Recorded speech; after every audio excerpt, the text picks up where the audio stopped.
Jones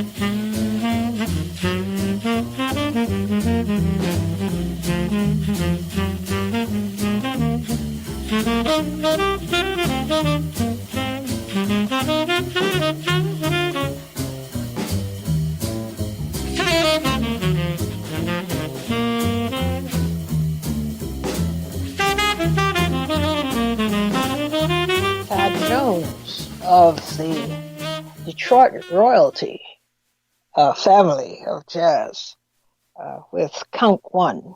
He's, of course, on trumpet, Kenny Burrell on guitar, Paul Chambers on bass, Arthur Taylor on drums, Frank West on tenor sax and flute, and Mal Waldron on piano.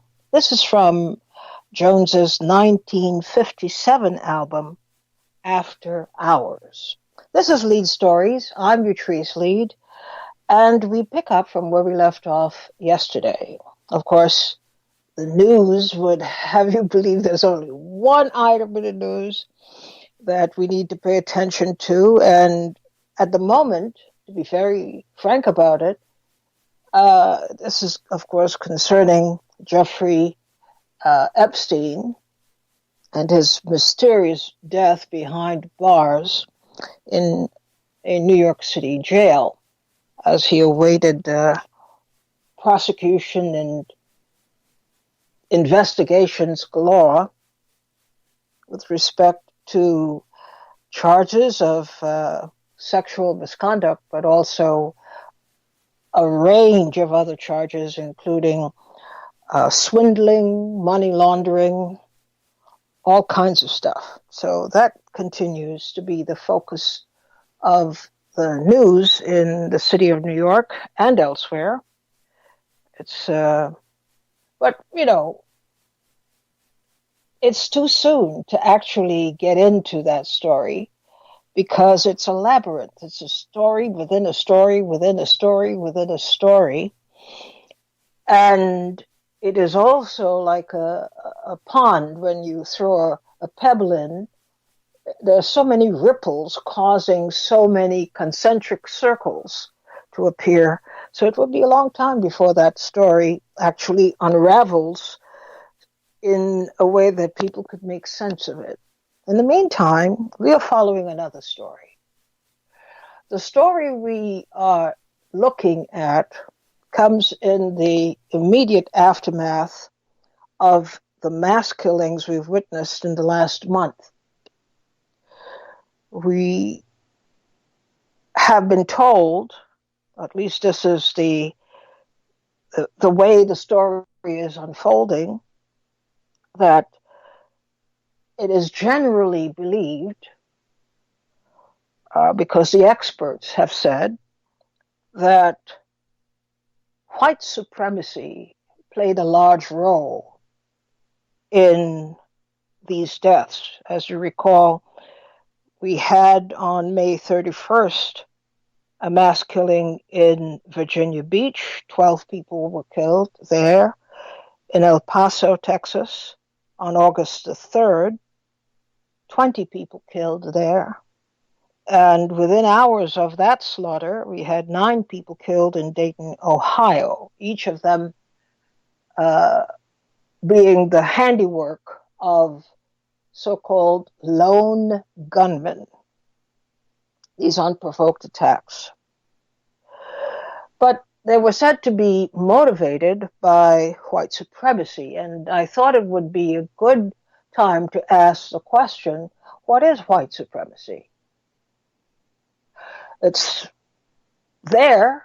We bandy around the term quite a bit. It's in the media quite a bit. And it is assumed that we know, including by the folks who actually coined the phrase. Well, what is it? Nobody has quite explained it. But they seem to know what it is. And as we ascertained during our first day of discussion about that on Monday, what is white supremacy? We also found that people had some general ideas about it, but their definitions were both broad and imprecise, which is exactly where I think all of America is. Terms just appear, and they're made applicable to one situation or another. And so it sticks without us really understanding what it is. So we return to our discussion. We had a great time in discovering how different people define it.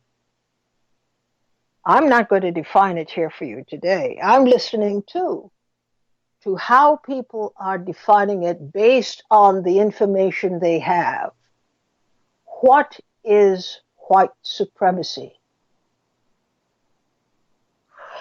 Well, many callers said that they believed that the masculines were linked to a deep resentment by ultranationalist white Americans that they have been losing social, political, and economic ground through non-white racial groups, thereby threatening what they see as their long-standing dominance or supremacy over all others in all aspects of American life.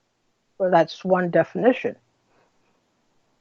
And it comes close to what most people understand as white supremacy.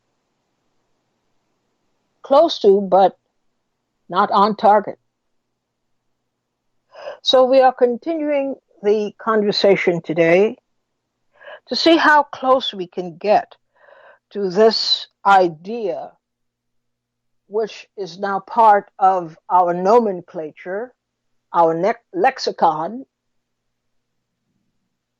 and it is supposed that we all as Americans understand it until we are asked to explain it. And we should do exactly that. Try to find a way to convey what you understand to be white supremacy, how it works, what are the effects in day-to-day life. How do we ascertain that we are living in a society run by this structure, this permanent, it seems now, a permanent structure called white supremacy?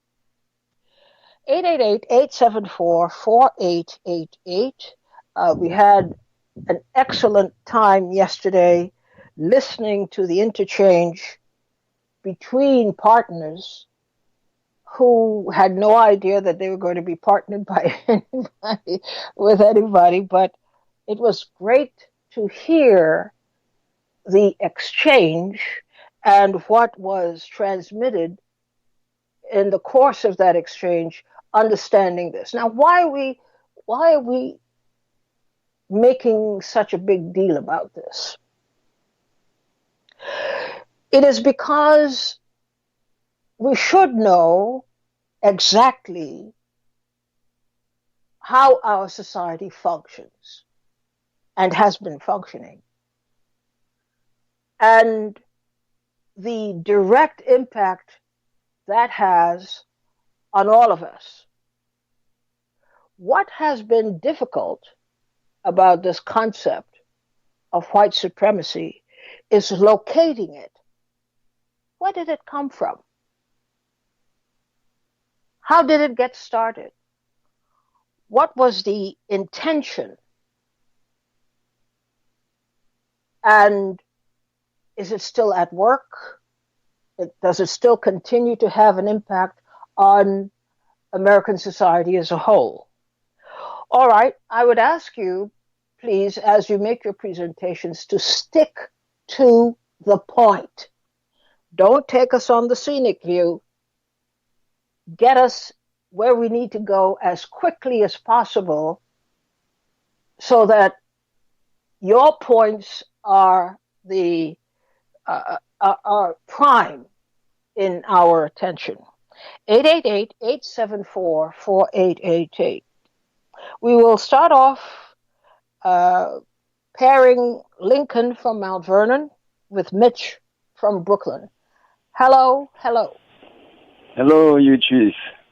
Hello, Lincoln. Mitch, hello from Brooklyn. Hello. Okay. Are we supposed to do? So let's start with you, Lincoln. What is white supremacy? Okay, to comprehend white supremacy, I think we must bear in mind these three things: cognizant dissonance, manifest destiny, and invention of pretext. Well, now you just added three more things to the list of things that we need to understand, which we don't understand. Cognitive dissonance is a psychological term. What was the other one? Pretext? I sometimes get lost. This time I took some notes. Invention of a pretext, or fabrication of a pretext, and also manifest destiny. Well, let's hear how you bring this all together. Yes. So I say all this to say it's a pretext to justify domination of people. It's also a pretext to give people. Whites, Caucasians, whether they be in America or wherever. It's a pretext for entitlement. It's a pretext, and when I say domination of people, it comes under a usurping of people's resources. And that's how it comes back to cognizant dissonance. It's an excuse for them to rape the world and to put themselves in a particular privileged position. And cognizant dissonance meaning that they're able to excuse themselves and feel justified in this domination. You know, it justifies them to the extent that they could go into a country and kill millions of people and walk away like nothing happened, because these people were not really worthwhile. They were not really human beings. But you're using the pronoun they. Who are they? Oh yeah, every time I say they, I'm talking about colonial powers, and specifically white colonial powers. And in the times when the Arabs were enslaving blacks, it was them too. But presently, we're talking about white supremacy. So every time I say they, I'm talking about Europeans. I'm talking just like, for example, and I'll give you an example. Like after Haiti kicked the French out, they were forced to pay for them ending slavery. Imagine, I was supposed to pay you for the injustices you have been wroughting on me. Yep. You know, so Here's the thing. You're not explaining what it is. You're hopscotching and giving us some vignettes. But we are still not clear, at least you haven't made it clear, what white supremacy is as a definition. Could we start there? Mitch, could you help him out a bit? Well, I have a different attitude about the whole thing, to tell you the truth. Okay. I'm not a white... Hello? I'm listening. Oh, yeah, I'm not a white supremacy person. I mean, I'm more of a thinking about people and racism. I mean, my thought is it healthy for us to give this amount of power to other people, say white supremacy? Right away, if you define the word supreme, mean above all. Here's what we need to do. We need to come to some kind of definition in our discourse today, in the exchanges that we're having today. Our task is to arrive at some definition, if we can, of what white supremacy is, insofar as it is considered, based on coverage and based on news conferences by high-profile people who are quoting this thing called white supremacy as being very, very important in the unfolding tragedies that we witnessed recently with these mass killings. So, in as much as they're citing white supremacy, what do you understand it to be? What is it? talking Is racism at its core. Continue. No, I look at it as being, racism, more so than somebody being supreme over me, or my spouse, or my children. Because people keep repeating white supremacy, it has a psychic. It goes into your psychic, and you believe it. And once you start believing it, then it stymies your growth. I'm going to do this. You can be in a room full of people, black people, and they say, "Oh, the white people ain't going to let you do that." Automatically, you're putting a dapper on what you can do. But whether you believe it or you don't believe it, that, for the purposes of our discussion, is beside the point today. Whether you believe it or you don't believe it. No, I don't believe it. I mean, my kids, my daughter was in... It doesn't matter. For the purposes of our discussion, it doesn't matter whether you believe it or you don't believe it. I'm just interested in whether you understand what it is. And if so, can you explain it? Well, I'm going to have to bow out of this discussion because I don't know what it is. Excuse me? Yes. Thank you. Thank you very much for your participation. Hello? Lincoln, we're back to you. Hello? Lincoln, we are back to you. Yes. I think that all of what I said in the beginning was the explanation of white supremacy and also its foundation. It's an excuse. That's why I use the word cognizant dissonance. It's an excuse to justify cognitive dissonance, by the way. Cognitive dissonance, if you want to use the term. Yeah, what I'm saying though, anyway, it is bias. It is people faking bias and faking superiority, pretending to be superior to benefit themselves. Because you have to say why. Who does it benefit? It's like if I say I'm a white supremacist, you're asking questions based on the definition which you have not provided. What is it? I think I gave you a definition. No, you kind of you dropped some words, but you didn't, in a cogent way, define it. Could you give it a shot? What is white supremacy? White supremacy is a misuse, a psychological misuse of a fallacy that I am entitled and I am superior. Therefore, anything that justifies my agenda, it's okay for me to exercise it against a certain set of people who are looked upon as third world or a minority. It is an excuse to lord oneself over a so-called minority. It is an excuse. Is it as simple as an individual deciding to lord himself over others? Is it as simple as that? No. You see, white supremacy expresses itself individually and collectively and systematically. You see, it can express itself as one person going out to shoot someone. It can express itself as a nation deciding to invade a weak nation, especially a nation of color. It can be an expression of, hey, you can't go to this school and you don't deserve good education. It expresses itself either collectively or individually. It's the same expression. If a group of people decide to go and kill some people just because of their color, just because of something they have, what's the difference between that and a fellow getting up and say, hey, too many of you kind of people coming to my country, I'm going to shoot you. It's the same thing. Yes, but don't get so agitated just yet. You'll have reason in a minute. I'm still waiting for a definition, something that comes dangerously close to a definition. What is it?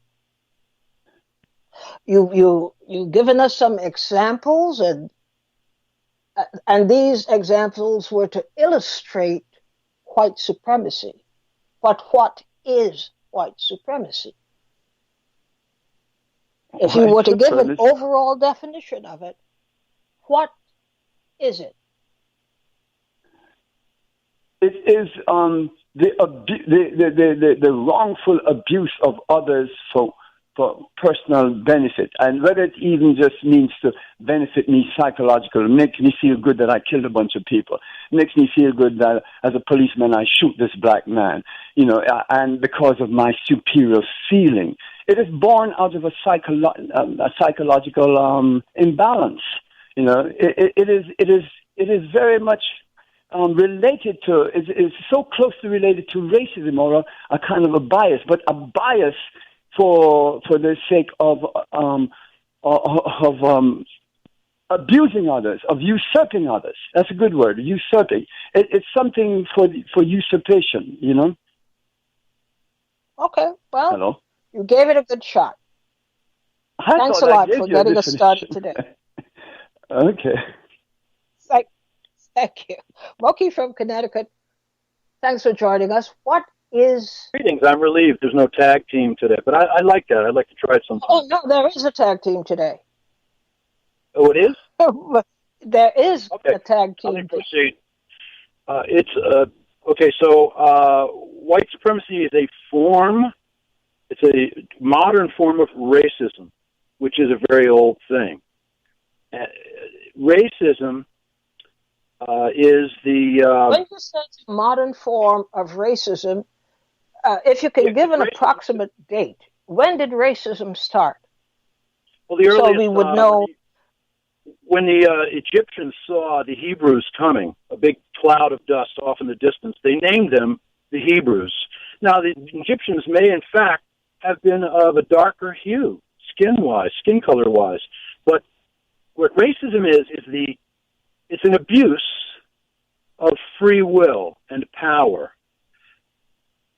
And this abuse is caused by the willingness to see someone as the other. Once you see them as the other, then you can steal their resources, you can dominate another people, a minority, as someone said before. Everyone's been spot on so far. But you can dominate them, you can enslave them, and you can kill them. It gives you an excuse. So it starts with seeing someone as other, and then employing a belief that this other person, well, that's the evil of it, is abuse of free will, if you want to boil it down to that. Do we need to return to the more modern definition of white supremacy? Because the color doesn't matter. If you drum up or rationalize an excuse to see yourself as being superior, and that's always a temptation when you have the power, when you're the larger society, is to scapegoat someone, to take their resources, as I said, to dominate and oppress them, and then to kill them. All right. Let me ask Ka from New Jersey. Ka, what do you think of Moki's definition of white supremacy? 304? No, but normally she closes that out between like 1:30 and stuff. But she said it's supposed to go out every day. Hello, you're on the air. I don't know it yet. All right, we'll move on. Jean from Maryland, do you agree with Moki's definition of white supremacy? I agree with the logic, but my definition is a bit different. What is your definition? And how does it differ from the definition we've just been offered? I view white supremacy as an expression of culture, economics, and law. And in each case, historically, we have seen, if you take a look at the colonial period, where one group chooses to dominate another based on their expression of colonial power, they then dominate their resources, which is where the economic portion of it comes in, and then they make it all right by creating law around their domination. And so when you take a good look at the U.S. Constitution, for example, it's very clear that the benefits and the rights which are granted under the Constitution were designated for white men who owned property. And so when you think about it, of a system, a structure that is going to be used for a society, it makes sense when you take a look at it through this particular lens and examine how and why white supremacy as an expression of culture works. Okay, two words that strike interest. The rest I could live without.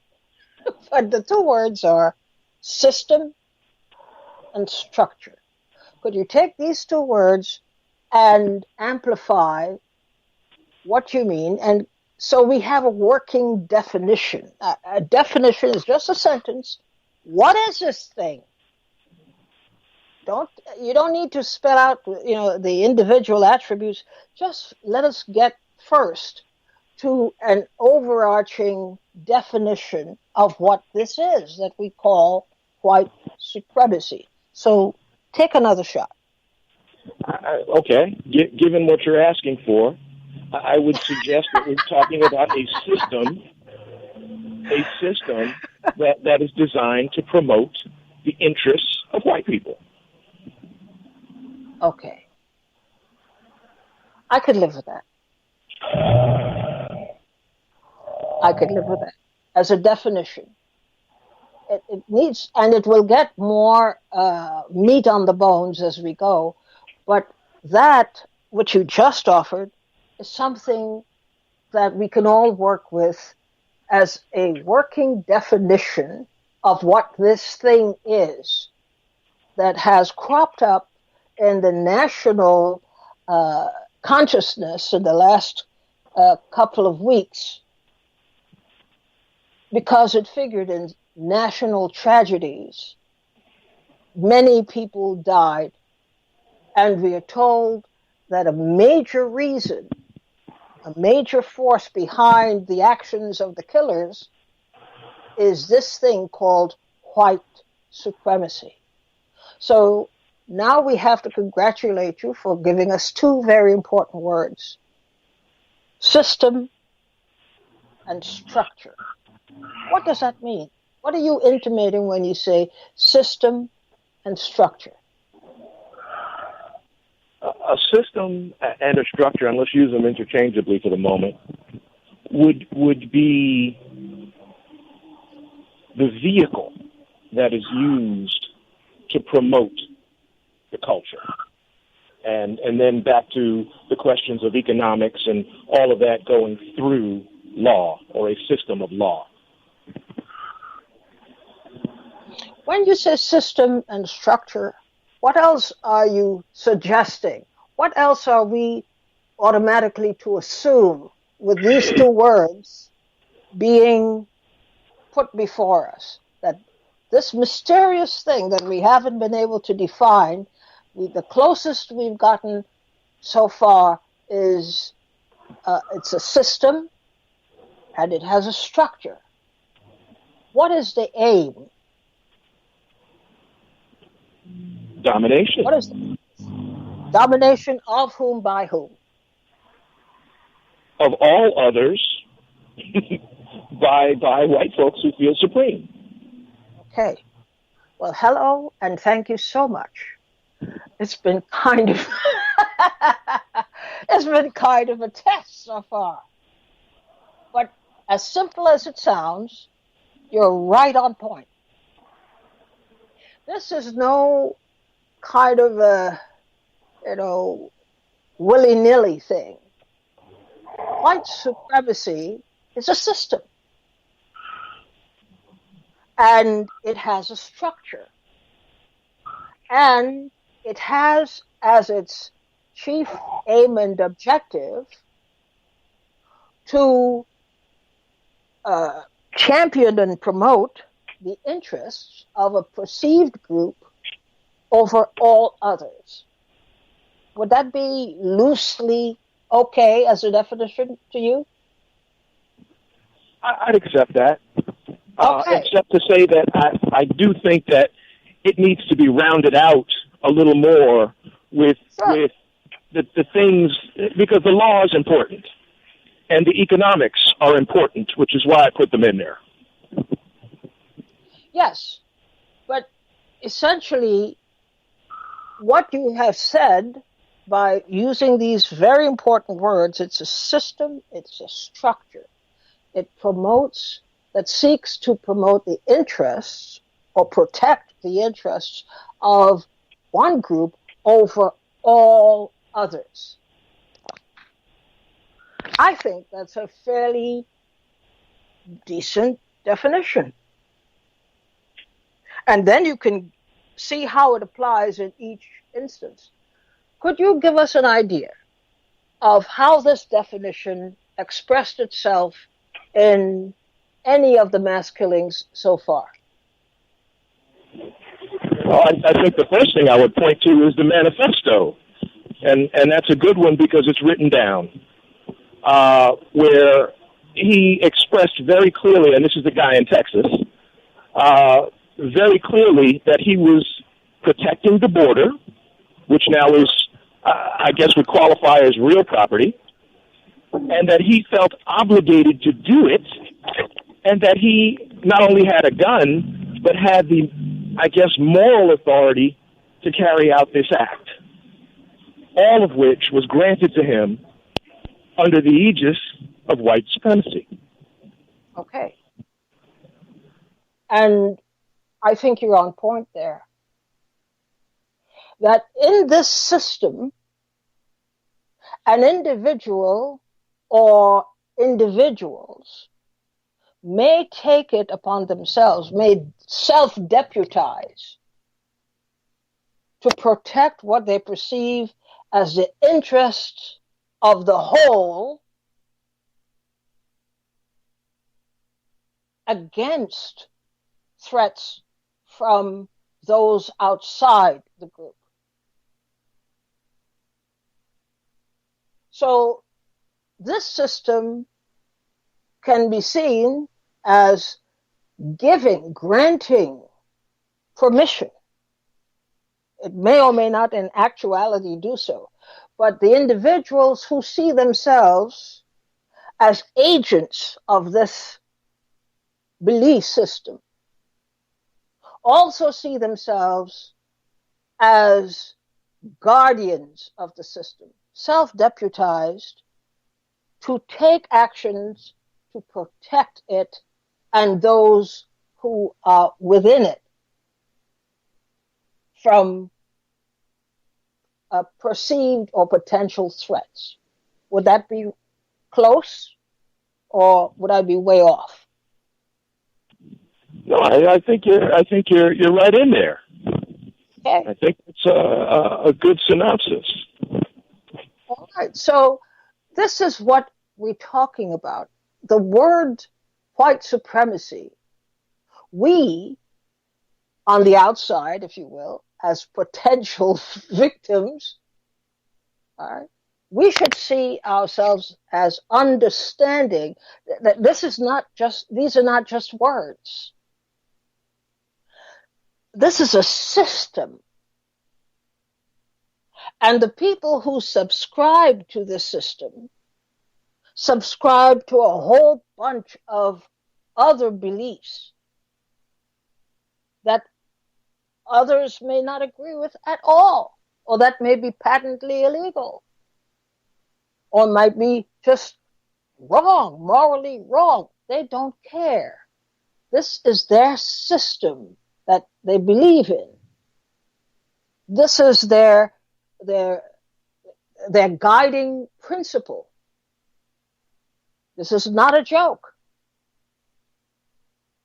And of course, we do have also within this system, you have people who themselves don't get it,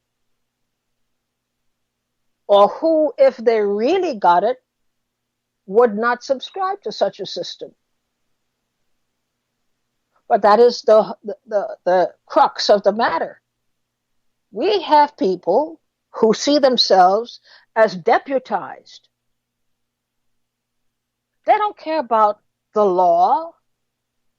This is their law.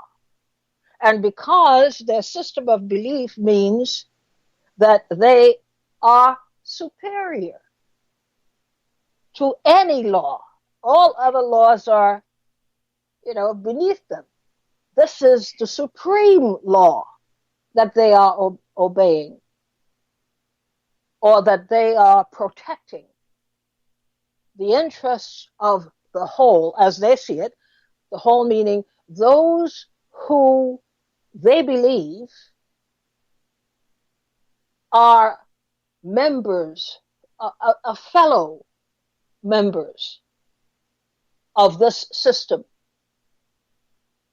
to which they now obligate themselves to take drastic action, if necessary, to protect it.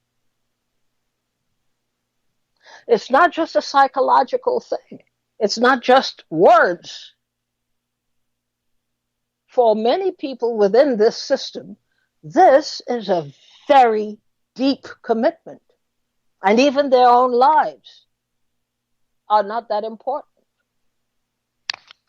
because they see themselves as taking on the duties of any guardian, any worthy guardian of a system, to put their lives down for it, or to engage in acts that people would find repugnant, but they don't matter. The system has its own beliefs. It has its own laws. It has its own code of conduct. So they're not obliged to following, as what several of you have referred to as the law. They don't recognize the law. They have laws already. Now, are you still there, Gene? I am here. Based on this discussion that we've had so far, how do you see, how close do you see this issue of white supremacy, this phenomenon of white supremacy, how close is that to what you and I and others understand to be the law that Americans follow? It's 1 for 1, because it's white supremacy that created the law. Well, I didn't think of that, but it's an interesting point that you raise. What I'm trying to get at is, when we say white supremacy, these are all the things that we need to automatically understand. We're not dealing here with a single issue or a single individual. We're dealing, first of all, we established, and I think we agreed with it, this is a system. And the system is designed for a specific purpose. And it has specific rules by which it achieves this specific purpose. So that when we come from the outside and we assume or we think that we're talking in a generic way about how people should behave as citizens, we ought to understand that we are wrong from the start. We're off base. They're not trying to mesh with the rest of America. After all, if they did, it would undermine their very existence. Their existence is to come to the assistance, to elevate the interests and the power of a special group of people. They have their own definitions for that. What makes you special and what makes you a good member or a good likely member. And most of us will not qualify. So we're thinking it's an across the board application here when we start talking about white supremacists and white supremacy, and it is not. We are way misinformed, and we are dealing with issues that have greater meaning and application in terms of how a society functions, because we assume that we're all Americans. That is not their assumption. They assume that this is a democratic, we assume that this is a, quote, democratic society. That's not their assumption. We assume that we're all entitled to some measure of the benefits of living in a, quote, democratic society. That is not their assumption. That's not what they teach. And I'm saying we, just in general, we have this tendency to make very serious assumptions that have nothing to do with reality. Nowhere in the coverage of these mass killings do you see any link, any connection, any attempt to link the public's understanding of what has happened here and what may continue, sadly, to happen. You have a group of people operating with their own consciousness and their own rules and their own system. And all of the coverage is telling us that they are wrong because they're criminals who disobeyed the law. A very simplistic understanding of things. Very simplistic. And wrong, just plain dead wrong. When you referred to a manifesto, why did you use that word? A manifesto is generally a document that is written to express one's belief. I manifest. And by documenting it and then carrying out some sort of a very serious act, it is accepted that the individual who wrote this not only believed it, but believed in it so strongly that the actions would manifest. I'm going to show you what I can do. Manifest. I think he's trying to make it very clear what his beliefs and his intentions are. Right, but what is even more significant, and we have to deal with it, it is immaterial whether we agree or whether we approve. We just deal with the facts as given. A manifesto, in a way, is a declaration of war. What they're making manifest are the principles that they are about to defend with their lives. A group of principles, or the system, let's go back to that word, is very important. They are prepared to defend their system against all attacks, and even preemptively. Now, I don't believe, that the the writer of the manifesto even understands it at this level. It's just a thing that he sees as being dramatic enough to distinguish his act and himself. But when people use words like my manifesto, you're not at manifesto level, okay? You're not at manifesto level. But it is interesting that he understands, or he appears to understand, the implications of the word to explain his contemplated and deliberate action. He is representing a system, and he is going up against a system. It's a kind of declaration of war.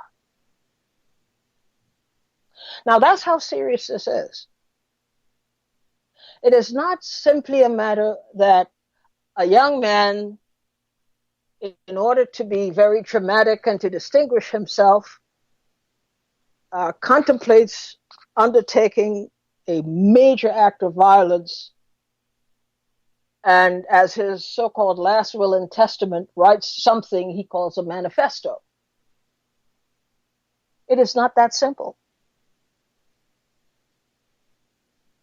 So when we are talking about white supremacy, and white supremacy at this level, we're talking here about one system or a member of a system believing in it so hard, so thoroughly, that he is willing to undertake an act of war all by himself to protect that very system of which he sees himself as being a part.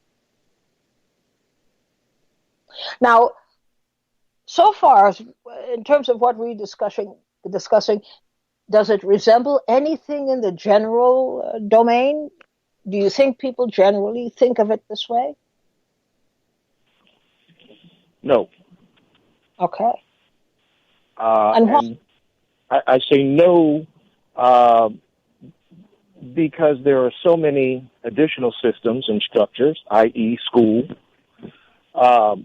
which, A, prevent us from developing this kind of analytical thinking, and B, give us boxes of facts that are just wrong for comparison. So we never get close enough or spend enough time to pull this apart properly. Well, which makes more sense to you? No, no. It does make sense when you look at it through the lens of white supremacy, and thinking in terms that the system does what it needs to do to continue to promote itself and its interests. So there, it makes perfect sense, because I'm not considered as a point of interest. Okay. Well, this is what I mean about properly understanding a thing when it occurs. It just doesn't, it's not something that just falls out of the sky and happens.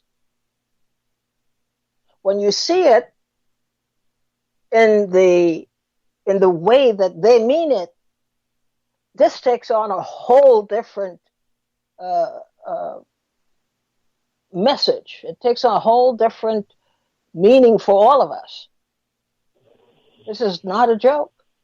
Let me leave you with this, Utrice, and this is actually a point to what you're addressing here.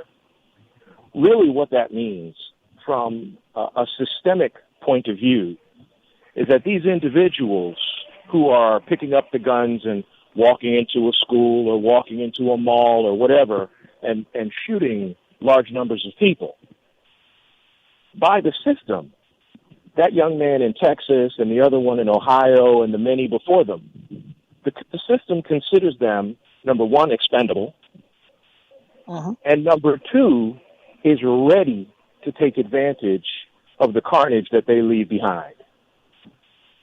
Of course.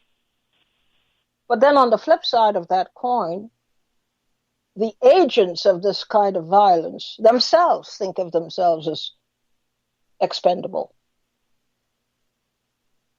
but that they're making the sacrifice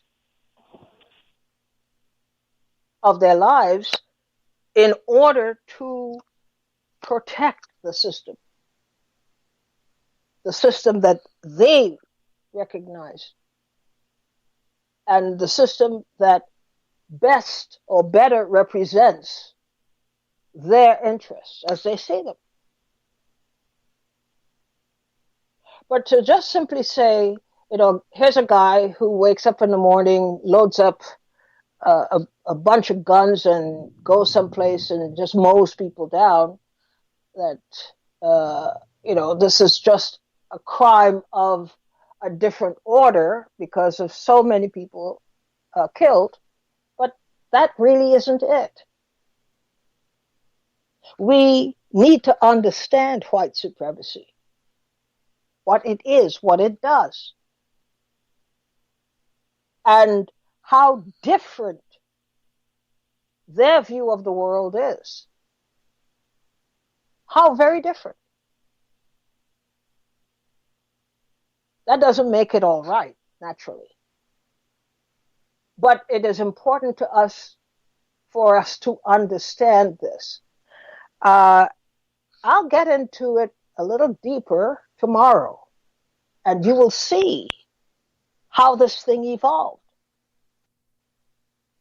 This was a carefully thought out system. It still has a long way to go, but it is amazing that people have stuck to it for so long, because, as we will see, it derived great benefits to many people who would normally consider themselves, and who would have the rest of the country consider them to be good Americans. Going back to the 1600s. This is not a flash in the pan movement. But thank you.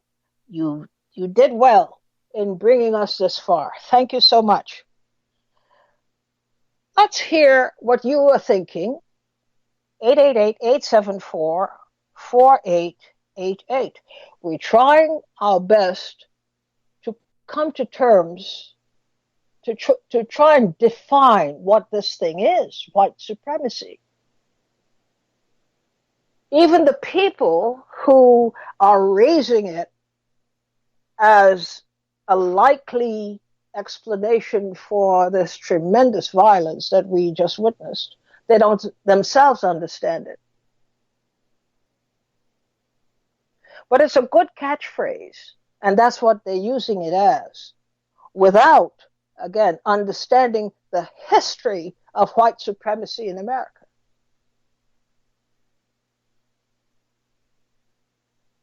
If they did, they wouldn't be so casual about it.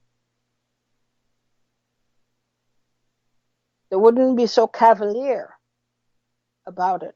They wouldn't be so quick to toss aside that, well, they're just doing their odd thing, but we still are the mainstream of America. They are the fringe. No, they're not. They're very much mainstream America. And when we join the conversation at that level, we give people permission to continue to trivialize enormously deep psychological and historical record of violence, racially directed violence. As I said, we have documentation going back to the 1600s of systematic application of this kind of violence. To act now like this is something new, or something that we can't afford to dismiss because America, white America, isn't generally like this. Well, you'll see. Thanks for your participation today. we have gotten a little closer to understanding what white supremacy is. I really appreciate your participation. We'll see each other tomorrow. Bye-bye.